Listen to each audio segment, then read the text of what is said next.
Okay, good evening, everyone, and welcome.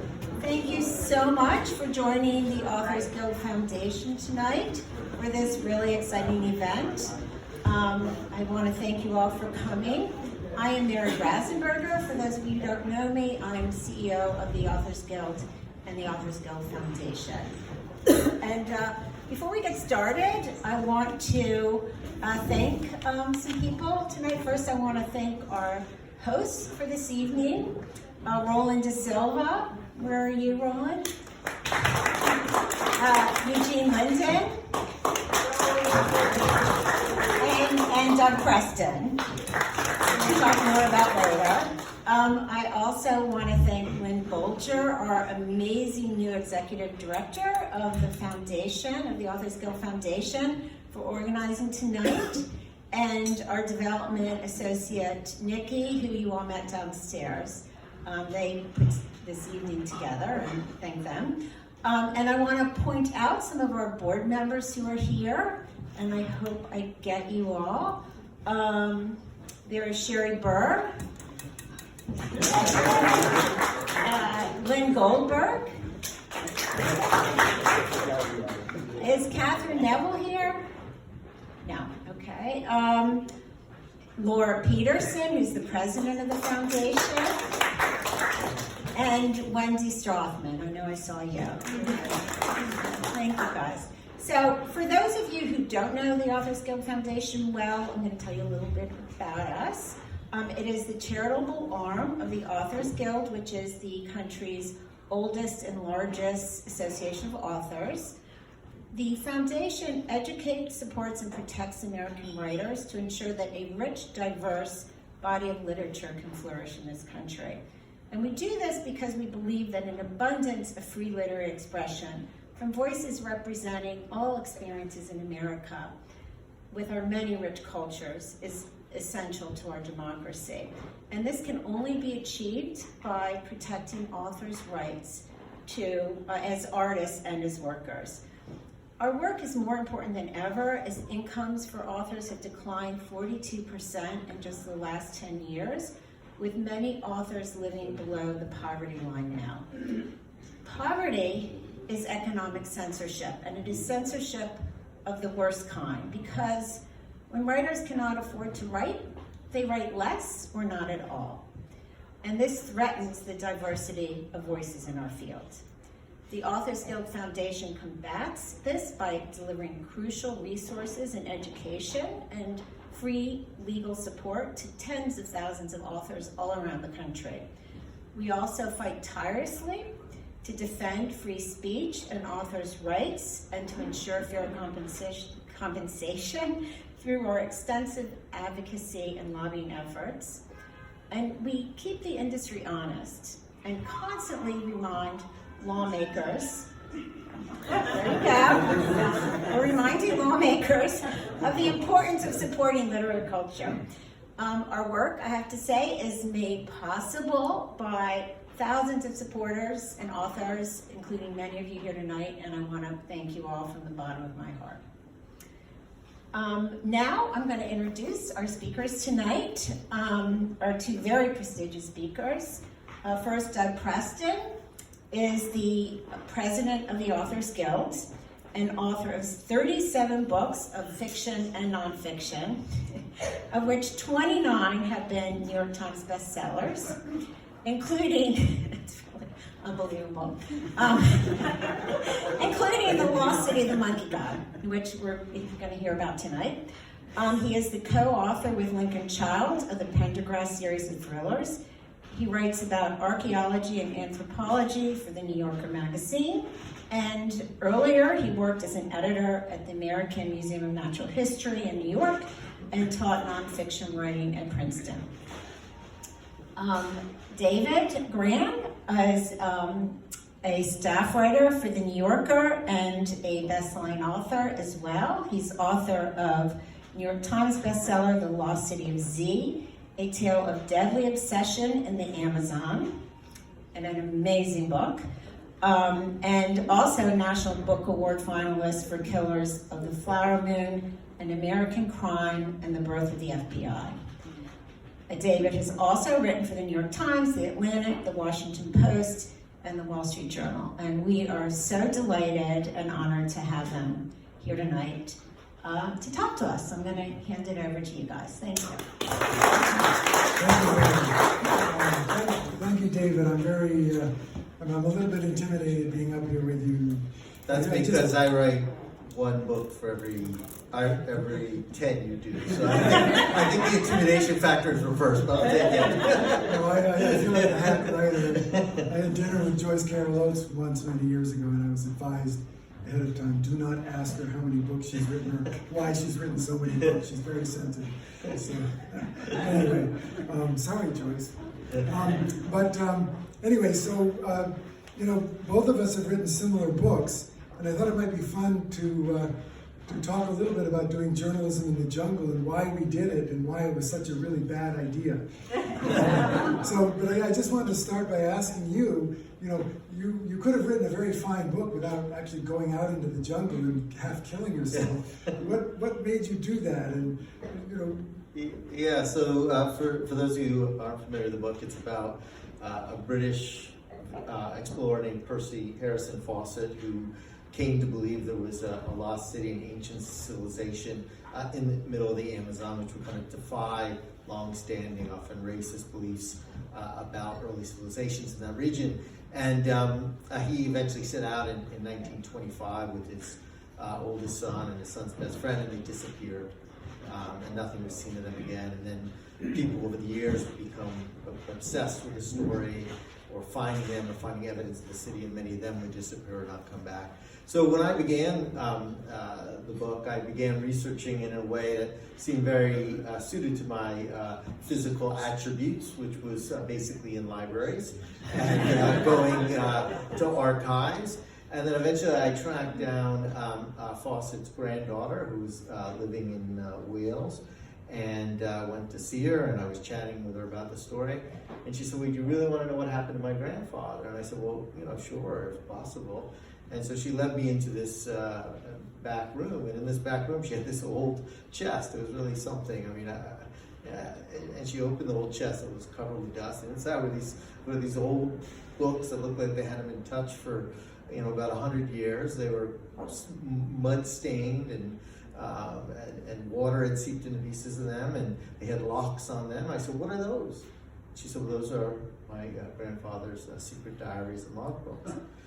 And I said, well, can I go through them? And she said, yes. And Fawcett was very secretive. He was very afraid that one of his rivals might beat him to his discovery. And so he often gave out kind of false information about where he was going. And in these books, it gave the actual direction. So I started to think, well, if everybody went that way, maybe I should go that way. And that was when the idea took hold of me, a rather foolish one, that I might go and trek through the jungle.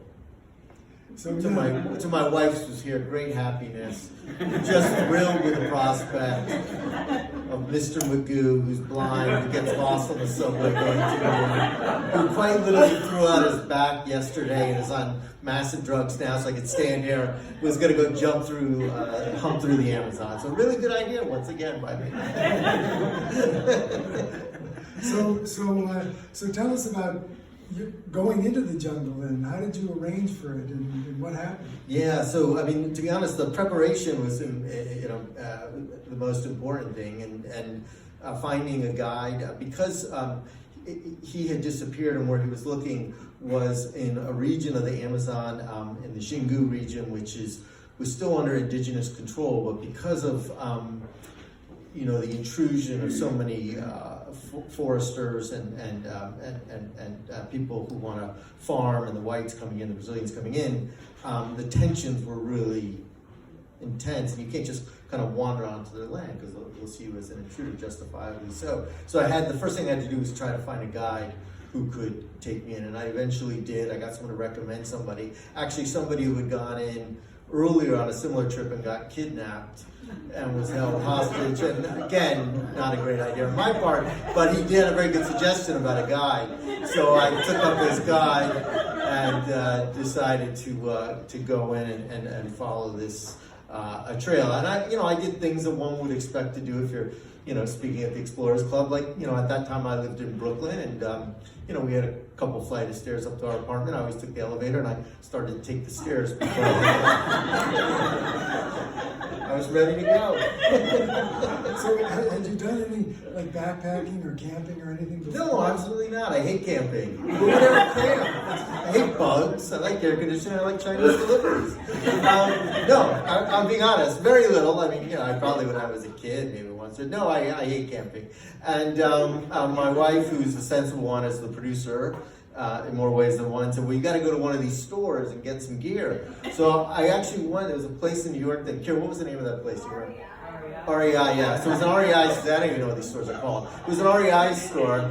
I don't think the store's there anymore, but I went in there and I was like going down the aisles. I got this big thing, and I was like, this is so cool, man. Like, look at this thing. It's like this light turns on, it'll spin around, and like you push a button and this tent will pop up. And I'm just throwing things in there like high-tech SOS buzzer, as cool. Anything that was just looked like something you get on Christmas, like if you were 8, and be like, this is the coolest thing ever. So I just kept throwing that in, and then this really nice guy who worked there, he said, can I kind of help you? And I said, well, yeah, I'm planning on this trip. And he kind of looked and he said, you've really never done this before, have you? And I said, no. And he said, okay, let's get to the basics. Let's started taking everything out. You need certain clothes that'll keep you warm, and then that you can clean, and you need certain kind of boots and socks, and you need some basic food, and most important thing, you need bug stuff. So that was my great preparation. I'm really making myself look good here. So did you, when you planned this trip, did you have a route in mind, or how exactly did you plan this trip? You were going to follow his route. I tried to follow his route, so I traced the path he had gone, stopping. It was kind of amazing. So he went in 1925, and it was really one of the first, I don't want to say one of the first, I think it's fair to say, kind of mass sensational news stories, because it was kind of the beginning of the telegraph machine where news could get broadcast. And so when he went in, he had needed financing for his trip, and so he got financing from a newspaper, even though it had a scientific mission. He needed money, so he got various American newspapers to support this expedition. And so he would write these dispatches along the way, and then he would give them to native runners, and they would carry them out of the jungle, and then they, 3 months later, they would get typed up on a telegraph machine and get broadcast all over the world, in every continent. And so there was a delay. It wasn't exactly like Twitter, but it was like the Twitter of its day, where, there would be this silence, and then 3 months later you'd get this blast. And so everybody was following this, and then one day he did warn. He said, I may be out of contact for as much as a year, but there was just complete silence. Then 1 year turned 2 years, and so it was a kind of this worldwide sensation where if you were almost in any continent, he was kind of like saying, "Where's Jimmy Hoffa body?" If you said, "Where's Fawcett?" And in fact, he was like in Tintin cartoon. I mean, there's he worked his way into novels, or the Evelyn Waugh novels. So there was kind of this obsession with it. So I had those dispatches where he gave some markers, although he was always cryptic. Then I had his logbooks where he had done an early exploratory route of his mission before this one. So I had those details, and I kind of followed the trail. And to be honest, you really don't know what you're going to find. There is a roll of the dice in an expedition like that is beyond your own safety, a roll of the dice of like, what if you find absolutely nothing? So tell us about your trip then. How did you, first of all, how did you map his route with certainty? I mean, I know in the book you didn't really know exactly. Yeah, you don't. I knew certain points along the way, and I kind of was guided by those, and where there had been oral histories, perhaps, marking his path. And so through all this information, I had some kind of loose, but again, not totally precise. In a few places, actually very precise, from letters or whatnot. And so, for example, as I followed the route, well, one thing that was just kind of crazy, in the beginning of the route, I have his letters that he was writing, also his letters he was writing to his wife, and in his logs, and he's describing this one journey, which just takes them days and days, and he's just describing how intense the jungle was and how hard it was to make any progress. And at that part of the trip, I had basically I got someone to give us a lift in a pickup truck, and we drove it in a day. And I looked down, and it just looked like soybean farms. Yeah. I mean, that part of the jungle was just gone. And so part of the shock and the instability of the book was also this kind of seeing how the world has changed, whether both in terms of science, but also just physically what has happened to our environment since then. And then you have these kind of crazy moments, like I went to the Bakari community, which was a native community, and the last one that even in that period in 1925 had a little bit more contact with settlers, and it was kind of the last spot before you headed off into the deeper jungle, where you were really heading into areas where there was much less contact whatsoever. And when I got to this community, everyone said to me, "Oh, you have to come meet this woman." And I said, "Oh, okay, sure, great." And they took me to meet this woman who was the oldest woman in the community. She didn't know her precise age of birth, but she had to have been about 100. And she had these perfect white teeth. And she started telling me a story that they said she had been a little girl when Fawcett's party had come through. So now, as a reporter, you never shed your skepticism even when you're excitable about something. And so you're like, okay, we'll see. But she started to tell this very detailed story, and you start to realize like it had details that really weren't in the public record, and you start to realize that there's an authenticity there. And so the trip had these kind of remarkable moments along the way of discovery, of connection, and even a first-hand witness that was just kind of astonishing to me. Yeah, well, you got lost at one point, didn't you? Yes. And how did that happen? Yeah. So, bring back my memories. So I wanted to push on to this one area, the Kwikuru community, which I thought Fawcett might have passed through from various indications and the records. But it was a bit further up. And by that time, we were pretty tired from the trip, but we decided to push on. I had my guide with me, and we eventually got to a certain place where we were kind of left by one of the other communities that left us. The Kalapalos tribe had left us on the shore, and they said, "You got to trek inland." And we still had all our bags and equipment, and so my guide said, "Well, I'll go try to find somebody." And so he went off, and I kind of sat, and the hours went by, and nobody came. And it was starting to get dark, and so eventually I was like, "Well, I guess I better go." And so I started to try to go, and after a certain amount of time, you really get a sense of the jungle. Again, not a place I'm really deeply familiar with, and just how easy it is to get lost, and how it's a little like a whiteout. You lose your sense of direction, and even though there's this remarkable biodiversity, if you don't have a sophisticated eye, it all starts to look alike when you're in the jungle. And so, you're just I found myself just getting lost and nervous, and then the sun was starting to go down, and I started to have that moment of fear, and I started moving forward, and I went for hours. And then eventually I heard almost this cackling noise. And of course I was wired to be scared. And I was like, well, what is that? And then I saw kind of flashes moving through the forest. And, I got very nervous.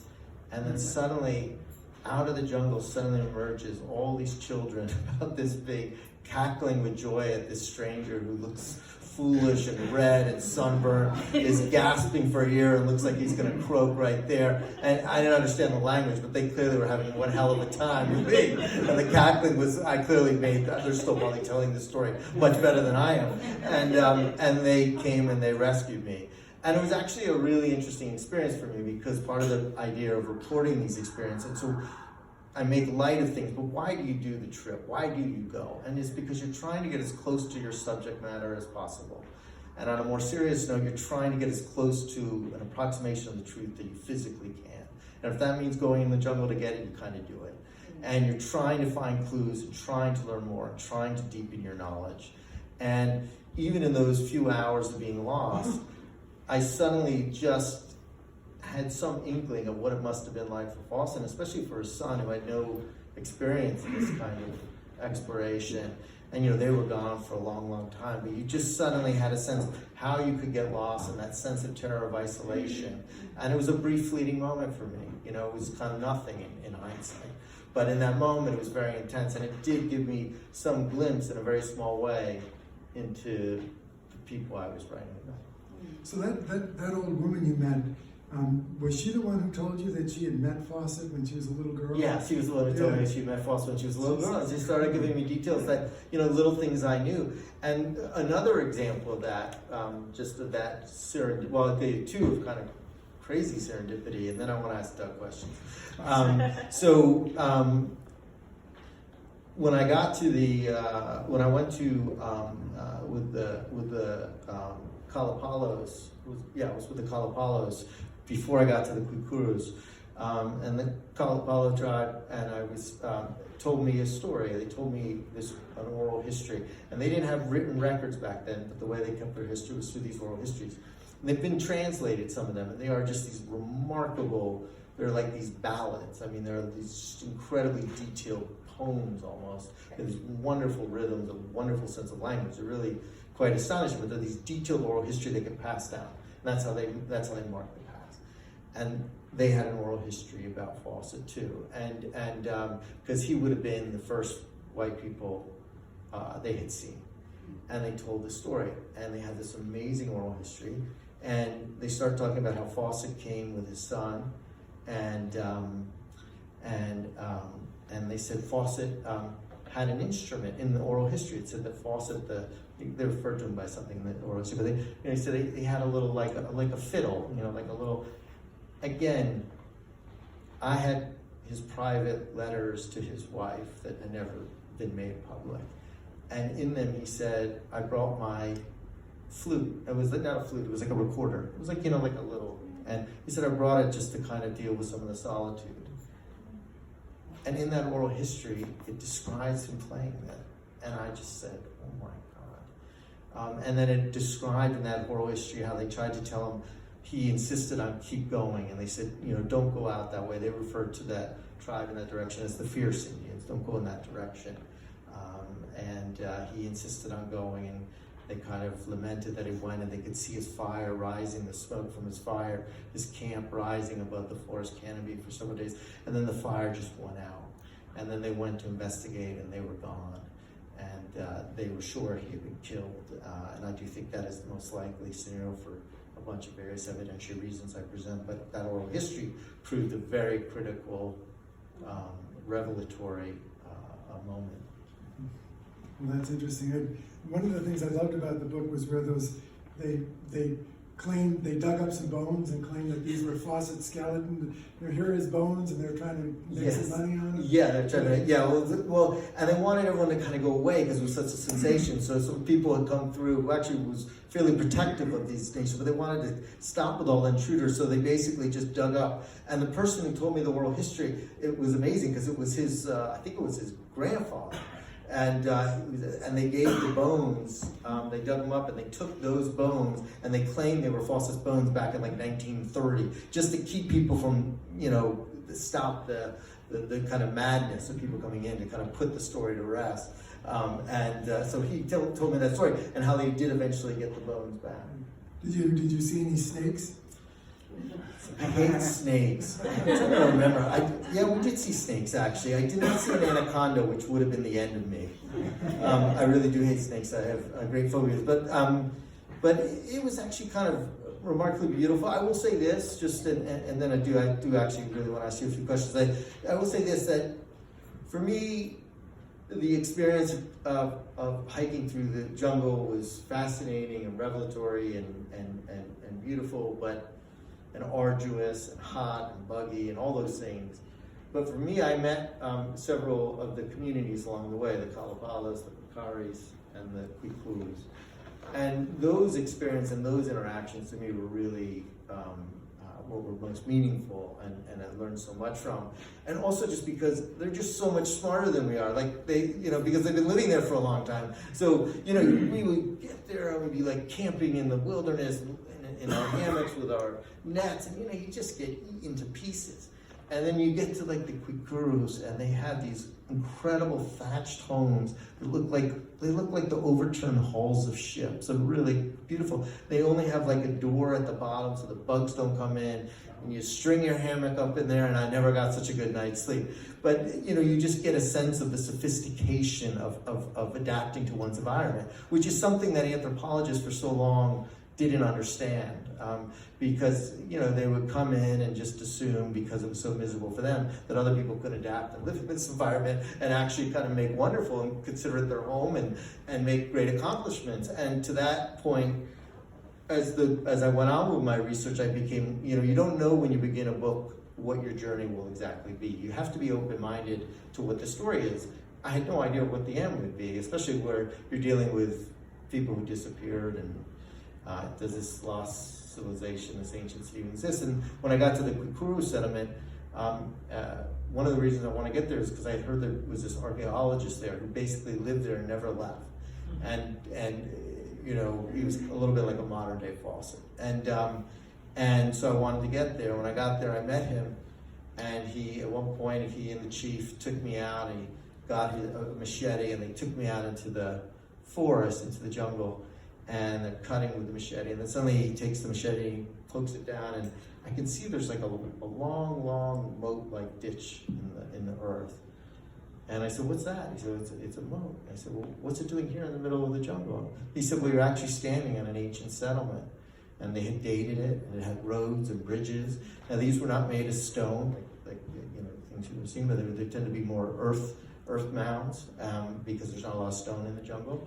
But they had roads built at geometric right angles.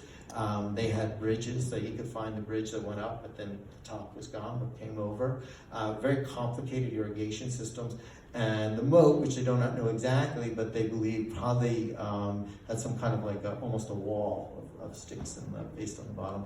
And, he had dated it to, my memory, I haven't checked that book for a while, but, somewhere the settlement was dated up from, I think, like 500, 600 to up until about 1500 was the last date, or 14 something.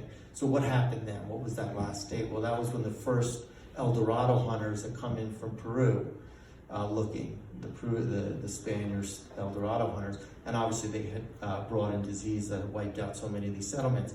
And so when later day explorers would come in, they wouldn't see anything. And over years, as jungle overgrowth, these places, especially if they were earth, very elaborate works, they wouldn't see them, and they just assumed what they saw was the way the world had always been, and they were completely wrong. Yeah, that was the same thing that happened in Honduras with the city that we found. This, just a little background, if you haven't read the book, this expedition discovered this pre-Columbian city in Honduras in 2012 using LiDAR, which can see through the jungle canopy. And then in 2015, we went into this valley, and it was actually one of the last scientifically unexplored places on Earth. But the difference between where we were and where you were was that there were no human beings in this valley. It was in the middle of the Mosquitia jungle of Honduras. It was almost like a lost world. It was ringed by mountains. There was only one point of entry. The animals in there had never seen people. They just wandered into our camp.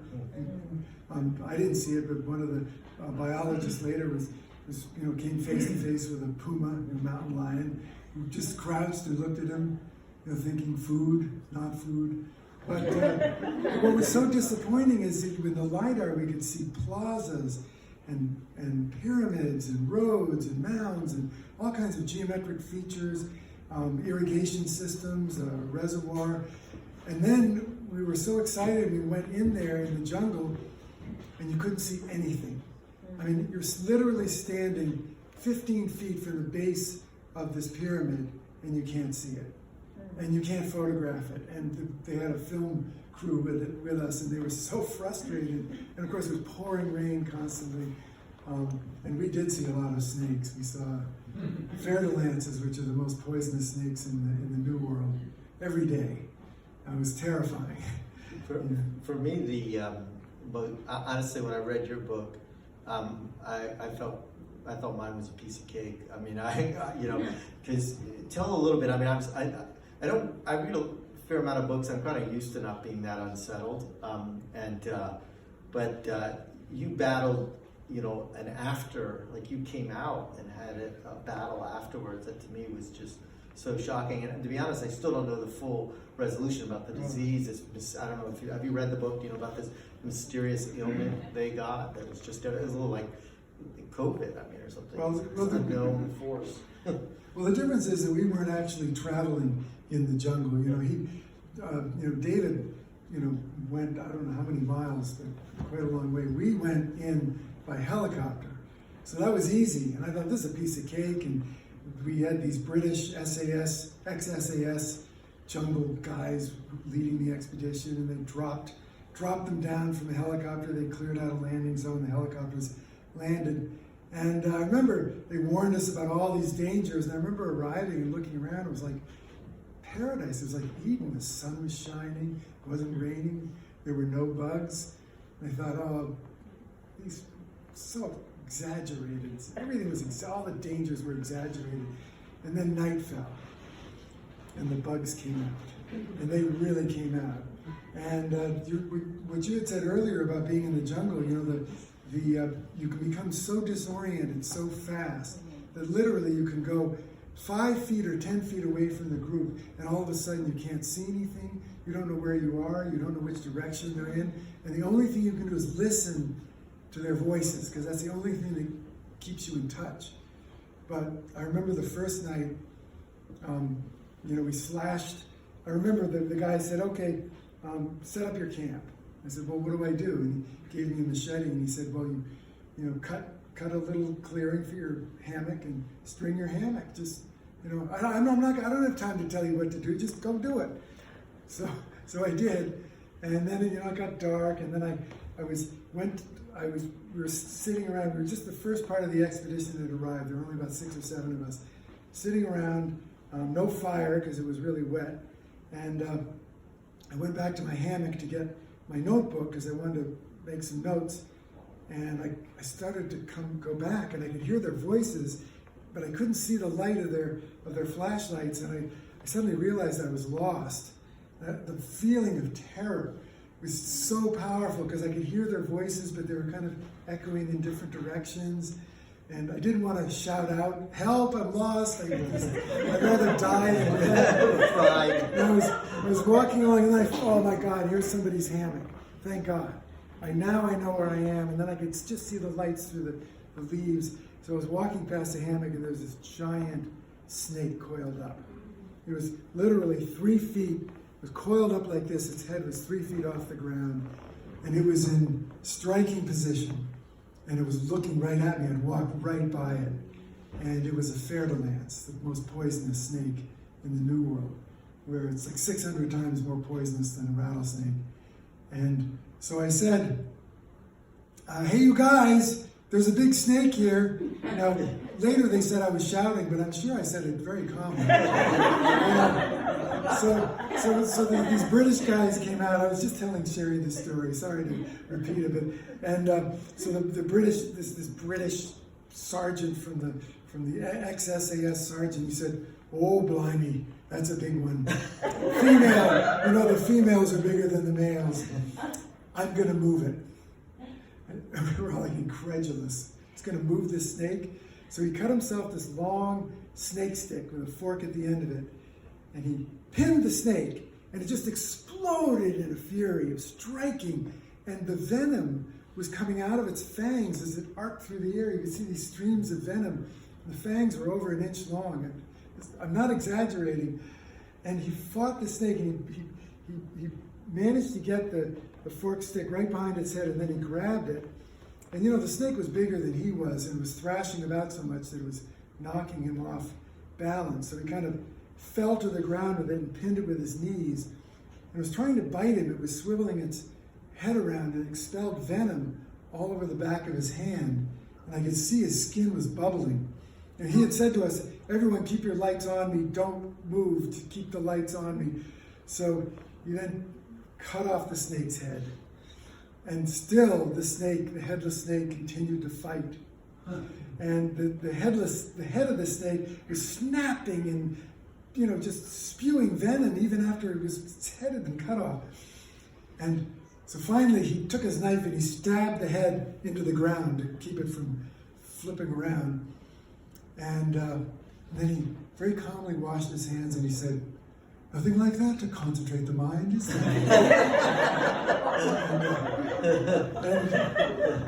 and so then, I don't know, he took the head and he tied it to a tree in the middle of camp. And he said, "I'm not doing that for some macho, dumb reason. I'm doing that so that when the rest of the expedition arrives tomorrow, it puts the fear of God into them, because where there's one of these snakes, there are more. And we saw them every day.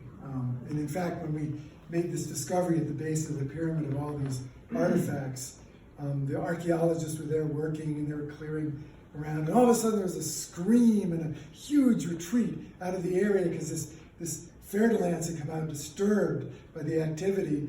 And no one would go anywhere near where those artifacts were for quite a while. I kind of felt we were in a cursed situation here.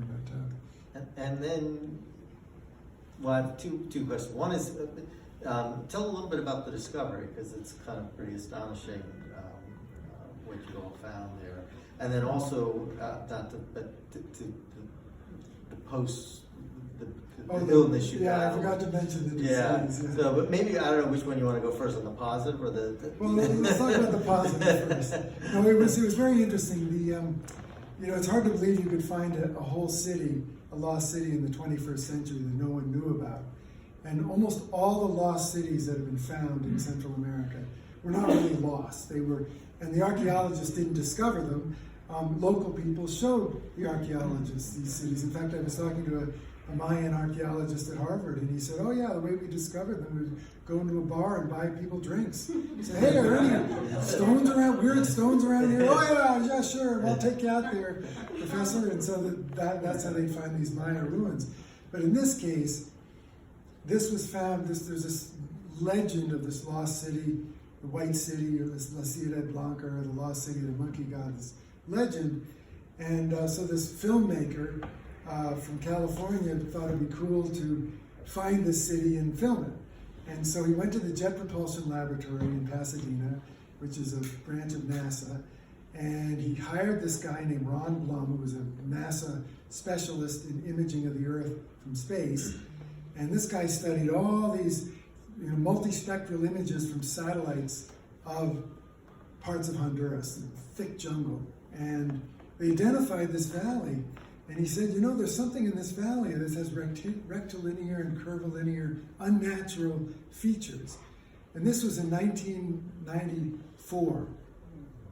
And it wasn't until 2012 that they finally got the expedition together with LiDAR, which can see, it can literally map the ground under the thickest jungle foliage. And so I went down there as a journalist. Now, I write for the New Yorker magazine like David does, but I thought to myself, they're not going to find anything.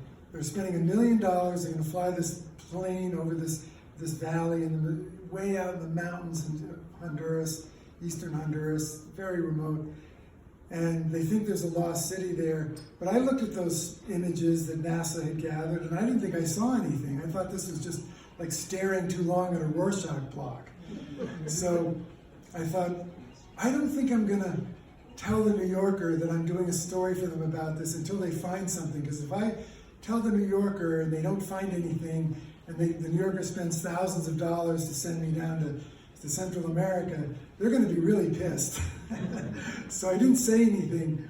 And so they took this plane, they brought it down from the University of Houston, where they have the National Center for Airborne Laser Mapping, and they brought it down to Honduras, and they mapped this valley. It took them 3 days. They fly this plane in a lawnmower pattern over the valley, and firing 100,000 laser pulses a second into the canopy of infrared laser, and then measuring the return.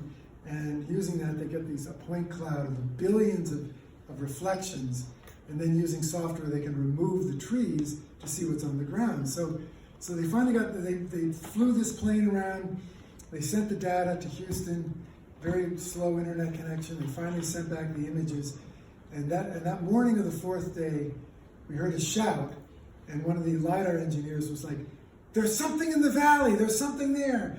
We said, "What is it, what is it?" He said, I don't know. I just come and look." So we rushed in and we looked, and oh my God, you did not have to be an archaeologist to see these plazas and pyramids and roads and everything all laid out under the jungle, this thick triple canopy jungle. And so that's how the city was discovered. And so we went in on 2015. This was a joint Honduran-American expedition with also British and a Mexican archaeologist as well. And we had indigenous, also with indigenous people, but there were no indigenous people in the area, but the Honduran military had indigenous soldiers who were special forces who went in with us. They were watching what we were doing, but also also it was a training exercise for them to learn how to operate in the jungle as special forces soldiers, because they were having a lot of problems with cocaine smuggling and stuff like that in the jungle. And then they found this city, and then in 2016 they excavated a very small area and brought up over 500 artifacts. But it was really very dangerous. It was just insects crawling all over you. I remember the first night getting into my sleeping bag, which was it wasn't even a sleeping bag, it was just a little cover. And I realized as I lay down that I was completely covered with crawling insects that were biting me and digging into me, and chiggers and God knows what else. And it totally freaked me out. And I was picking them off me and killing them with a knife because they were so hard. I had this book, the only book I brought with me, and I was killing them with this knife, pointed my knife, taking them off, and then I realized this is hopeless. I'm not going to succeed at this. I might as well just go to sleep. But at the end of it, we came out, and I remember Steve Elkins, the head of this expedition, saying, "God, I can't believe we managed to do that, and no one was killed or hurt." But his relief was premature, because it turned out that 60 or 70% of the expedition came down with a very rare, well, not so rare, but a very unusual and horrific tropical disease called mucocutaneous leishmaniasis. And it's a very interesting disease. And when I heard that I had it, it was quite difficult to diagnose it, but when I heard that I had it, the first thought that went through my mind, you'll appreciate this, is this is going to double my advance. So we were treated at the NIH. The NIH invited all of us down. They said, "We'll pay your airfare, we'll put you up in hotels, we're going to treat you all. It's this very interesting scientific puzzle, this disease." And that was Dr. Fauci's National Institute for Allergy and Infectious Diseases. And I had a chance to interview him before COVID, long before COVID, and it was very interesting.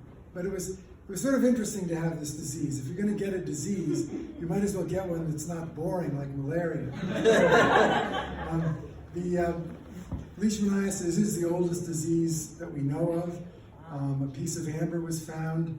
It was 100 million years old, and inside the amber was a sandfly that had sucked the blood of a dinosaur, and adhering to the blood cells, the dinosaur blood cells, were leishmania parasites. So dinosaurs got leishmaniasis. It's transmitted by sandflies. It's not transmitted any other way. It's like malaria. So anyway, so that was my jungle experience. Who wants to go next? Would you do it again? Maybe, but I'm fascinated by, there has been, based on these new satellite technology, and also sadly probably because of deforestation, discoveries throughout the area, an area that was once believed not to contain these very advanced, complex, ancient civilizations. They are now finding all sorts of evidence of it. and that there were once these large populations along the area that were obviously wiped out by disease, again brought in by the El Dorado and then subsequent settlers. And you know, my book kind of ended in a certain place with the beginning of this discovery of this one place that Fawcett probably walked right over without even knowing. And you know, I think those discoveries that are now being studied is just the beginning of this archaeological revolution, because you know, upon not just finding them and documenting them, gathering oral histories that help explain them, but it's just the beginning of the revolution. Who were these people? How did they live? What was their culture like? And that, for me, that would be worth going back for, though. You know, maybe I could find a quicker route in or something. I don't know if I can afford a helicopter. Go by helicopter. Well, you know, it's interesting because it used to be that archaeologists felt that the jungle was too barren of nutrients to really support a large farming civilization. And it turns out that before the arrival of Europeans and European disease, these areas weren't even jungle. They'd been cleared. There were tremendous cities that had been built. The population was very high. In fact, they were able to support sophisticated civilizations. But if you didn't build with stone, it's all gone. Yeah. And so the Maya, we know the Maya, and the Maya were right next to the civilization that we studied. But they built in mud and adobe, and they had tremendous fabric. They wove beautiful fabrics, they think, because they found stones with these carvings on them. And they probably made temples that were as magnificent as the Maya, but they're made out of wood and hanging fabrics and adobe.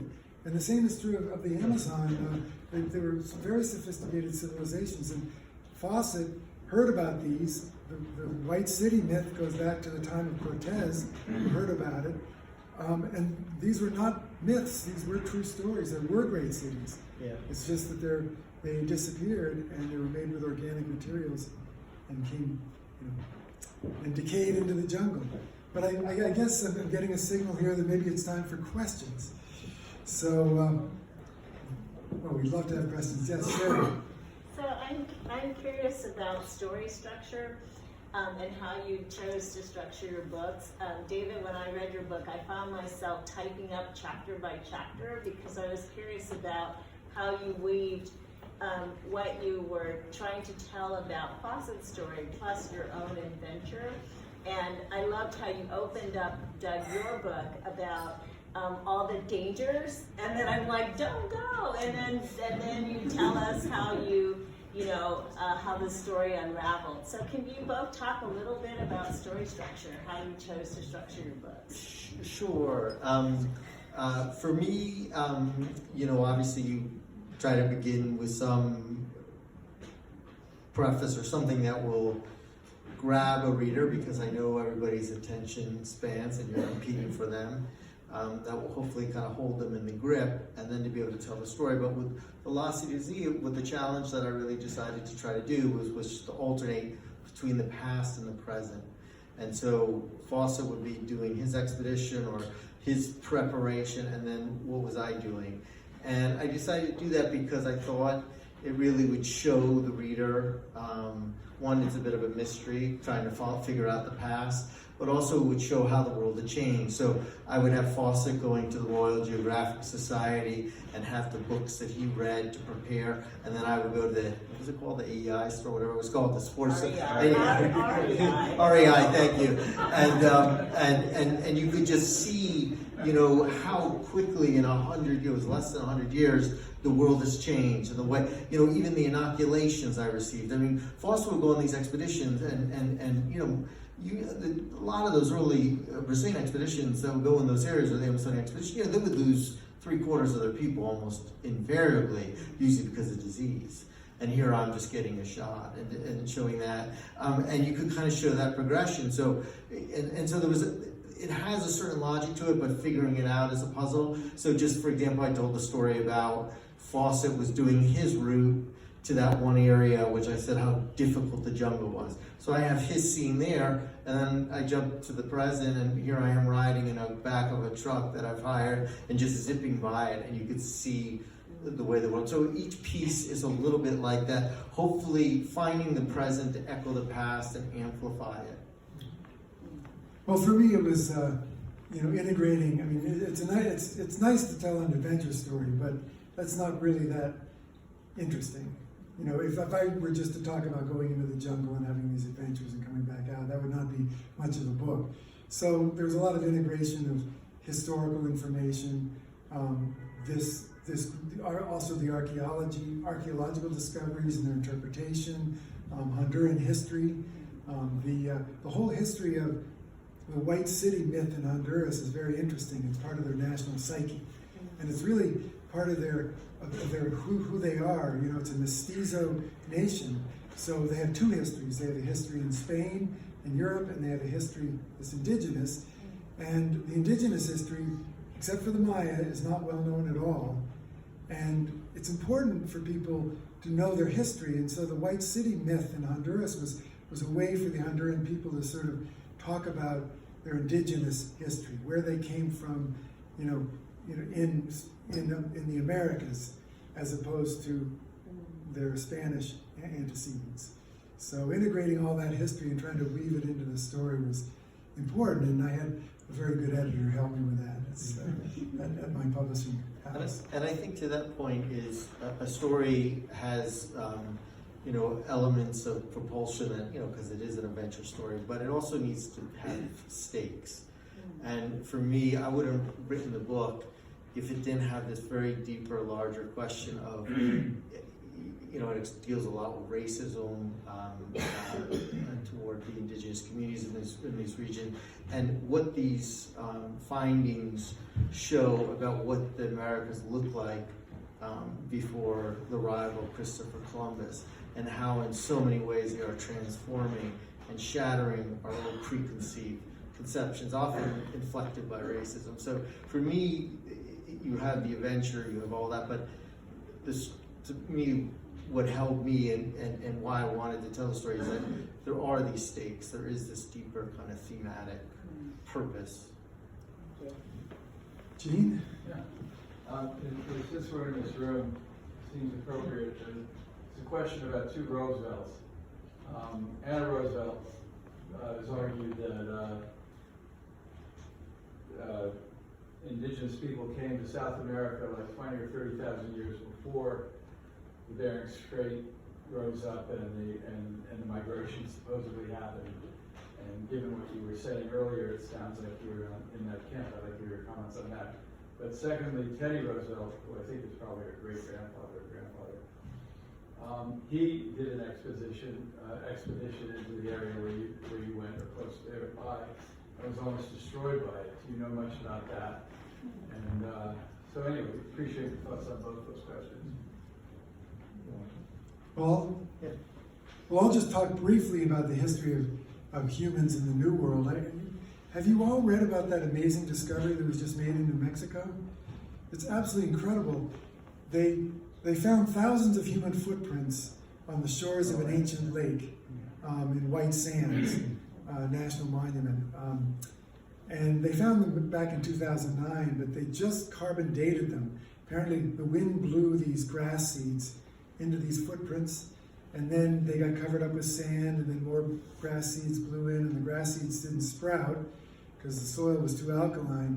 So they know that they're human footprints, and they know the grass seeds blew in at that time, and they carbon dated them to 23,000 years ago, which is 10,000 years earlier than the established idea is of human beings in the New World.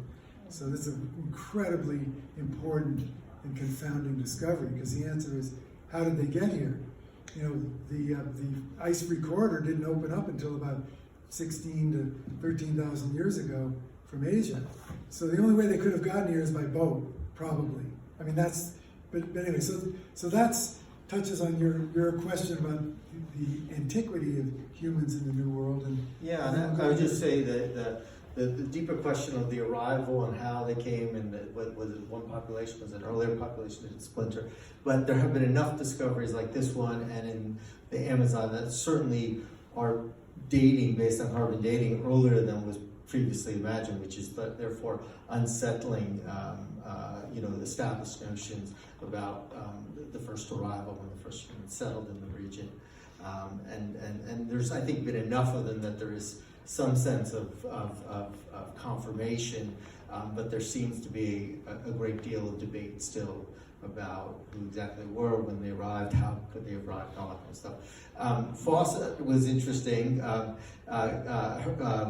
Roosevelt, who did his expedition down the river of Dow at a period similar to when Fawcett was exploring. And Fawcett was kind of a madman. He didn't believe in going along the water routes. He believed in kind of cutting across the land, these very small expeditions. Roosevelt kind of came in with a very large expedition. He was guided by one of the great Brazilian explorers who really was responsible for that expedition, who helped guide him on this trip. And in Fawcett's letters, just in passing, he would often refer to, basically, he was very dismissive of Roosevelt as basically, being a tourist. And you can see these kind of things. They were also competitive with each other, but it was in a very similar period. And I recommend Candace Millard's book if you're really interested in the Roosevelt expedition. It's quite good. Yeah, and in Roosevelt, many of the skins in this room are Roosevelt's. Yeah, I think even the elephant tusks. So, do we have any other questions? Here. Oh, thank you. Inland Walls, A Handful of Dust. Yeah. Was that? That's inspired? Fawcett. Yeah, very much so. Yeah. Yeah. Yep. In that, they left the Rolex and so that people would think he died. Yes, and he was still alive. Yes, yeah. The Fawcett story radiated out in so many different ways, and that was always something that really interested me about how stories and become part of myths, and the stories radiate out into literature. There was a Tintin episode. There's undoubtedly some influence and some on even on Raiders of the Lost Ark. And in fact, like one of the terrible book, but connected to the movie, came out at the same time, which kind of uses the Fawcett mythology. So, what's also always interesting to me is just how our history and how our memory fades. And so how could this story, where you have it in an Evelyn Waugh novel and a Tintin, and how, if you would ask people during my time, I discovered it in a totally roundabout way. I was doing research on the mysterious death of the world's greatest Sherlock Holmes scholar, who was found garroted in his apartment. And as I was researching that story, I was reading everything about Conan Doyle. And when I was reading about Conan Doyle, I came across a reference of one of the characters in The Lost World was inspired by Fawcett and was partly based on Fawcett. So I said, that's so crazy. I'd never even heard of this guy. Who was he? So we had just at that time at the New Yorker, we were experimenting with this new database where you could search old historical newspapers. So I was like, oh, great. I just typed his name in. And up came these front page, banner headlines in the New York Times. And all across, and so I just became so fascinated by it. But yes, the story has radiated out in many ways. Yeah. Any other questions? How did his granddaughter react to all of this unfolding from that cabinet, from her chest? In terms of what I did, or yeah. We had a very good relationship. I think she really liked the book, I don't know if she had, reading those journals was probably one of the hardest things I ever did. Fawcett wrote really small, and so it took ages. So I don't know if she had ever really read them, but sharing stories. But she had great stories because she knew Fawcett's wife. She had met her when she was little, and she knew obviously Fawcett's one surviving son was kind of tormented by the loss of his father and the loss of his older brother, but also kind of always being the shadow of his father. So how is it that no one had used these journals before? I mean, that's an incredible find. Yeah, I guess they had just been there, and No one had asked, huh? yeah, she was willing to to share them, and there's a real answer to that. Brian, the younger son of Fawcett, had been very protective of and very did not ever let people see them or share them, and she was much more open. It was deeper in the past. And by that time, the story had faded. People were coming to her house saying, what happened to Fawcett? I don't think there was too many of us. There probably were a few. There were some Fawcett nuts, but not a ton. Well, that's interesting. I had an experience like that writing The Lost City of the Monkey God. There was an early explorer named Theodore Mord who had gone into Honduras and claimed to have found the lost city of the Monkey God, came back out with all these artifacts, which are now in the Smithsonian, and then he died, or he committed suicide, and so without ever revealing the location of the city, of this site that he'd found. And I got hold of his journals that no one had seen before, and it was unbelievable to read them.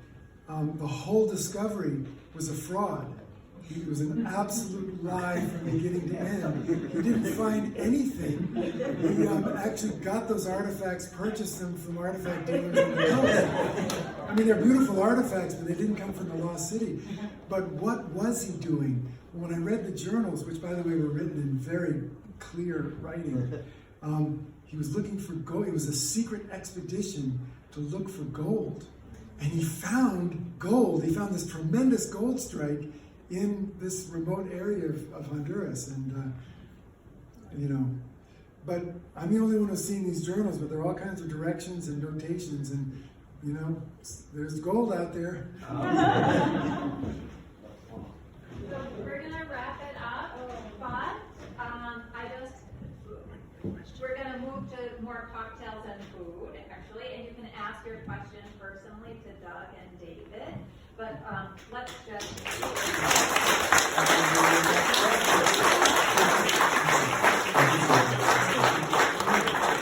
I just want to thank you all for supporting the Authors Guild. We really appreciate it, and we enjoy. have these talks online. They're not as fun as this room, the gallery room, and with our COVID disco ball. And the ones that are upcoming are Gia Tolentino and Ronan Farrow, talking about the lives of women, Catch and Kill, Trick Mirror, and other interesting things, as well as Roxana Robinson and Ralph Eubanks talking about the Mississippi writers and the Southern writing, and Ted Widmer here, the Lincoln scholar, with Jim Shapiro, who's a Shakespeare scholar, talking about Shakespeare and Lincoln. So the whole lineup is downstairs as you go out. When you get the 2 books signed from our wonderful authors tonight, you can pick up what's happening. So please enjoy yourself, and thank you so much for coming.